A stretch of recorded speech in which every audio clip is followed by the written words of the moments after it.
Office উদ্বোধনী অনুষ্ঠানে আলোচনা সভায় সম্মানিত সভাপতি জনাব আব্দুল হাই সাহেব, আমাদের মাঝে উপস্থিত পঞ্চায়েত কমিটির সম্মানিত সাধারণ সম্পাদক জনাব মোহাম্মদ আব্দুল কালাম মজুমদার সাহেব, উপস্থিত ঢাকা মহানগর দক্ষিণ বিএনপির অন্যতম সদস্য, আমাদের এই অঞ্চলের একজন প্রখ্যাত শ্রমিক নেতা জনাব জাফর আহমেদ, উপস্থিত ঢাকা মহানগর দক্ষিণ বিএনপির আরেকজন অন্যতম সদস্য সাবেক যুবদল নেতা জনাব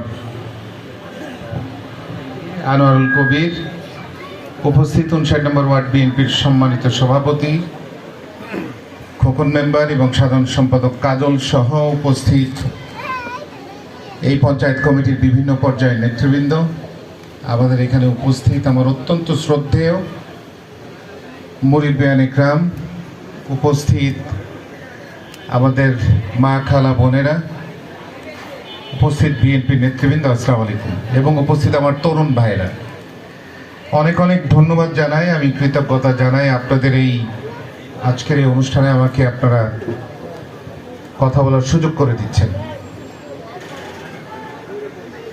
অনেক মানুষ বসে আছেন, আমি খুব বেশি লম্বা করব না ইনশাল্লাহ।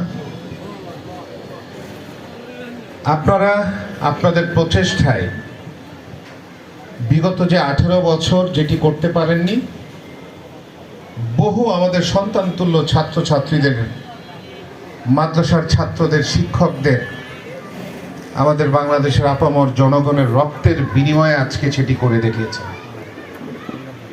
সেই জুলাই আগস্টের গণ অভ্যুত্থানের পরে যেটি বিগত 18 বছর একেবারেই অসম্ভব ছিল, আজকে সেটি সম্ভব হয়ে দাঁড়িয়েছে। কেননা আজকে আপনারা সবাই নির্ভয় নির্বিঘ্নে সবাই তার যার যার অধিকার আদায়ের জন্য সবাই ঐক্যবদ্ধ হওয়ার সুযোগ পেয়েছেন। তার ফলশ্রুতিতে এলাকার বিভিন্ন উন্নয়ন কর্মকাণ্ড সহ এলাকার সমস্যা সমাধানে আপনারা পঞ্চায়েত কমিটি গঠন করেছেন। আমি বক্তব্যের শুরুতেই আমি এই পঞ্চায়েত কমিটির উত্তরোত্তর কামনা করি এবং যারা এই পঞ্চায়েত কমিটিতে অংশগ্রহণ করেছেন, সদস্য নির্বাচিত হয়েছেন, আপনাদেরকে শুভেচ্ছা এবং অভিনন্দন জানাই। প্রিয় এলাকাবাসী, বিগত 18 বছর এই এলাকায় যারা জনপ্রতিনিধিত্ব করেছেন, সত্যিকার অর্থে যদি খোঁজ খবর নিয়ে দেখেন,